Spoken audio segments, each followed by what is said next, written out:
सिद्धिलक्ष्मी परालक्ष्मी लक्ष्यलक्ष्मी नमोऽस्तुते।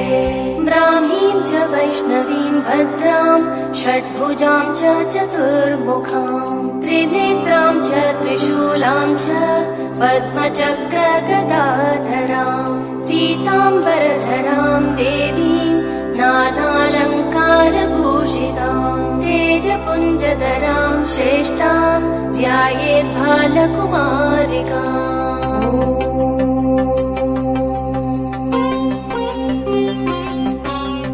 ओङ्कारलक्ष्मीरूपेण विष्णोर्हृदयमव्ययम् विष्णुमानन्दमध्यस्थम् ह्रीङ्कारबीजरूपिणी ॐ क्लीं अमृतानन्दभद्रे सत्य आनन्ददायिनी ॐ श्रीं दैत्यभक्षरदां